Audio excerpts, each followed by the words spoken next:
Bharatiya Janata party Bharat देश के अंदर, हमारी कंट्री इंडिया के अंदर एक बहुत ही खतरनाक बीमारी है, एक बहुत ही खतरनाक महामारी है। और इस महामारी का, इस बीमारी का इलाज देश का संविधान है। याद रखना, एकमात्र संविधान है जो इलाज है इस भारतीय जनता पार्टी का, जो देश के अंदर बहुत ही खतरनाक बीमारी है, बहुत ही खतरनाक महामारी है। और ये एंटीडोज देशवासियों को देना ही पड़ेगा। संविधान का एंटीडोज है जो देना पड़ेगा। जो ये बीमारी पूरे देश में बीजेपी ने फैलाई है, आरएसएस ने फैलाई है, इस रोग का इलाज तो करना ही पड़ेगा।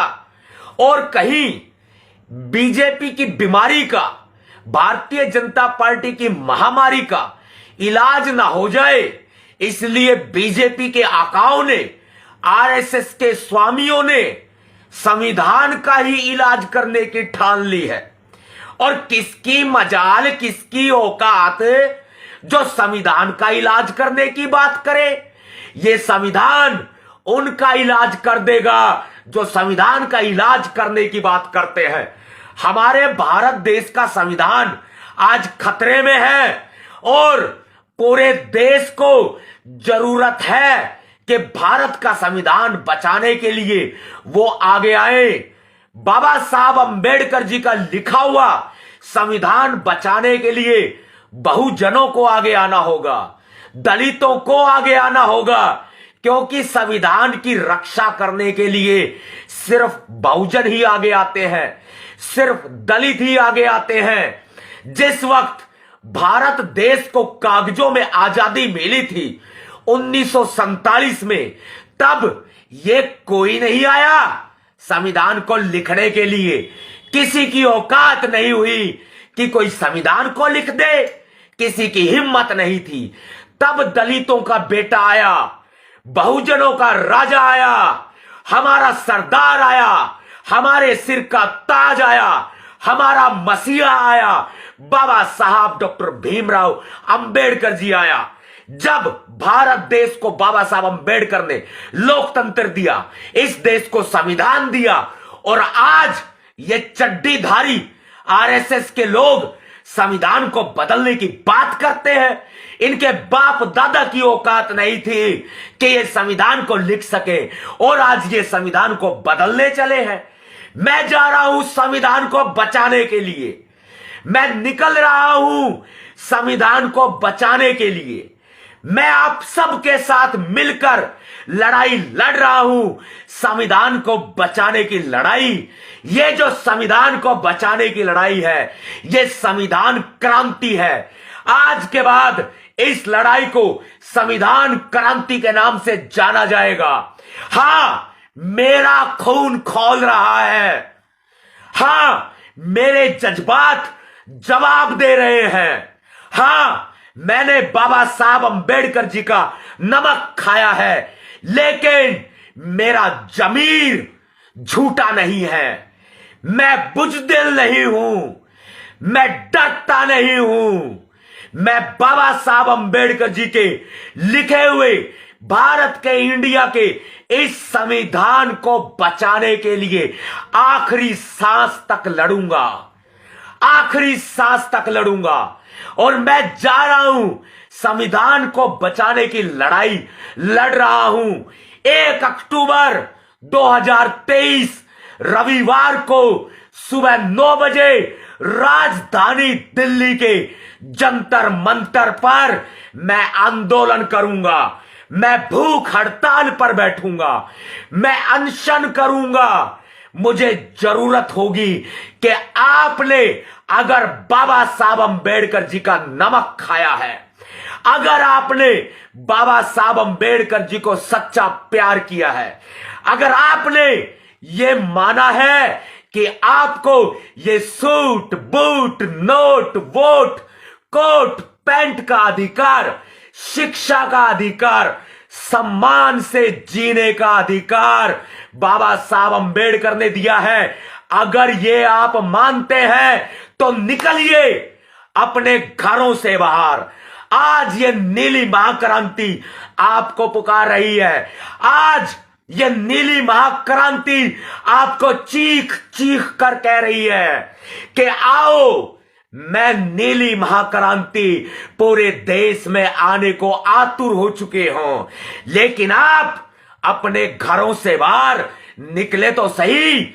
आप 1 अक्टूबर 2023 को रविवार को सुबह 9 बजे दिल्ली के जंतर मंतर आकर के इस सरकार को, नरेंद्र मोदी जी की सरकार को, बीजेपी की सरकार को, आरएसएस के चड्डीधारियों की सरकार को आप अपनी ताकत का लोहा मनवा कर तो देखिए। ये सरकार आपके पैरों में झुकेगी, क्योंकि अगले साल 2024 में चुनाव है और बिना दलितों की वोट के कोई भी पार्टी सरकार में नहीं आ सकती। इस सरकार को झुकना पड़ेगा और संविधान सुरक्षा बिल संसद में लाना पड़ेगा। संविधान संरक्षण अधिनियम, कॉन्स्टिट्यूशन प्रोटेक्शन एक्ट, संविधान की सुरक्षा के लिए कानून बनाना पड़ेगा। आप अपनी ताकत दिखाओ तो सही।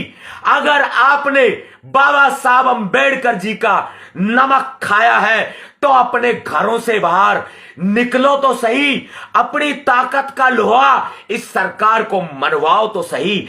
मैं तो अपना फर्ज पूरा कर रहा हूं। अगर मौत भी आएगी तो मुझे कोई गम नहीं, अगर ये सरकार फांसी भी लगाएगी तो भी मुझे कोई गम नहीं होगा।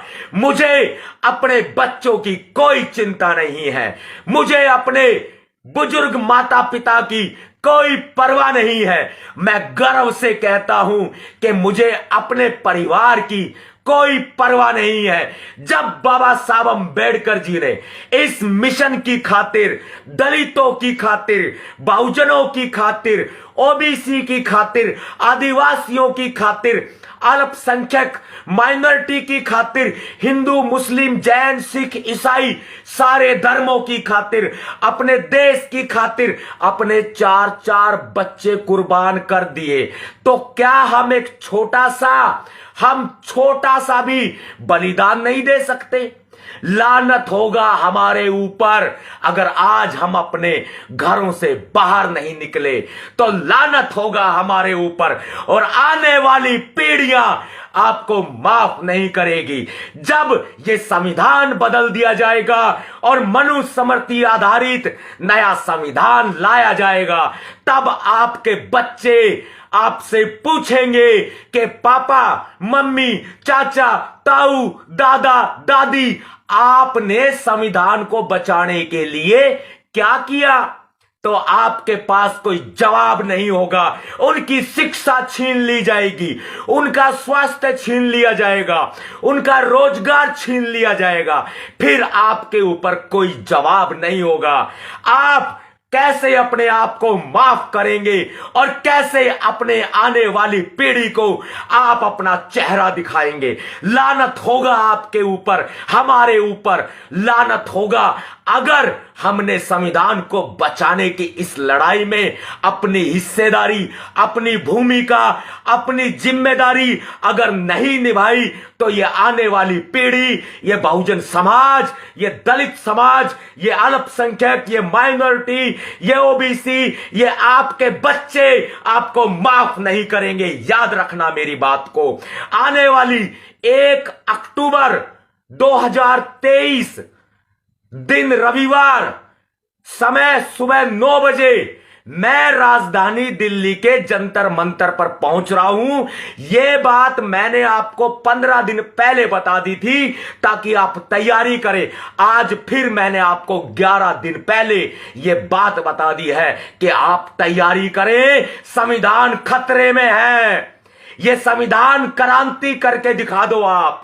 आज नवाब सतपाल तंवर आपका आह्वान करता है, आज आप क्रांति करके दिखा दो, क्योंकि मेरा जमीर और मेरा रोम रोम जल रहा है। आरएसएस और भारतीय जनता पार्टी जो साजिश खेल रहे हैं, उससे आज मेरा जमीर जल रहा है। आज मेरा रोम रोम जल रहा है। मैंने बाबा साहब को पढ़ा है, उनकी कुर्बानियों को पढ़ा है, मैंने माता रमाबाई की कुर्बानी को पढ़ा है, मैंने बाबा साहब अंबेडकर जी के 4 बच्चों की कुर्बानी को पढ़ा है। वो कौन बाप होगा जो अपने बच्चों की अर्थी अपने कंधों पर उठा सकता है? कोई उठा सकता है क्या?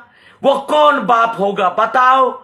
लेकिन बाबा साहब अंबेडकर के बच्चे को कफन तक भी नसीब नहीं हुआ था, तब माता रमाबाई ने अपनी साड़ी का पल्लू फाड़ करके कफन का इंतजाम किया था।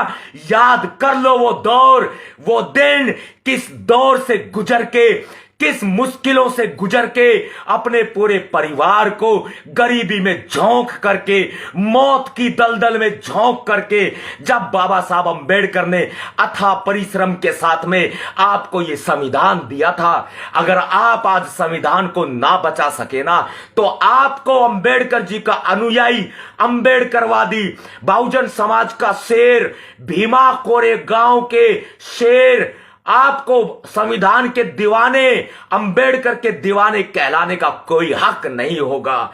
याद रखना मेरी बात को आप, जो आज मैं आपके सामने बोल रहा हूं, वरना तैयारी कर लो अभी से। जहां तक मेरी आवाज जा रही हो वहां तक तैयारी कर लो आप। और 1 अक्टूबर 2023 रविवार को सुबह 9 बजे जंतर मंतर पर आ जाओ। मैं तो वहां भूख हड़ताल पर बैठूंगा, लेकिन आपका हौसला चाहूंगा। बस 2-4 घंटे के लिए आकर के आप अपनी जिम्मेदारी का निर्वहन कर देना। संविधान को मिलकर के बचाएंगे।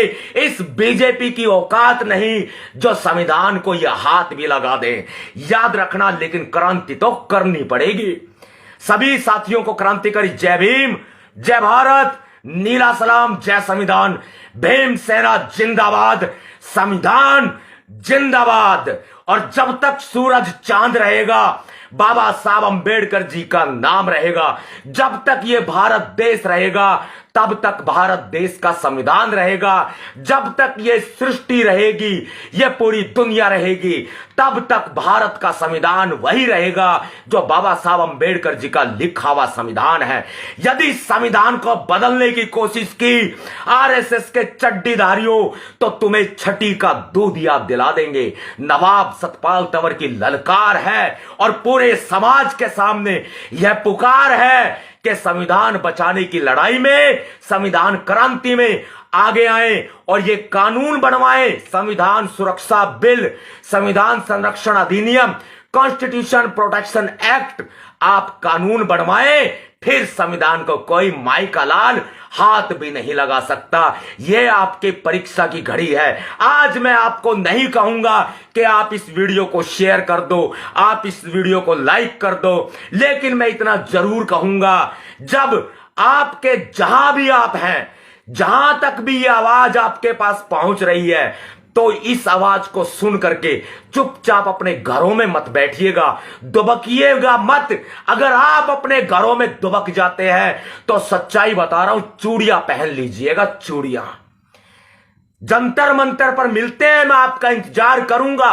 राजधानी दिल्ली के जंतर मंतर पर 1 अक्टूबर 2023 को सुबह 9 बजे। क्रांतिकारी जय भीम, संविधान जिंदाबाद।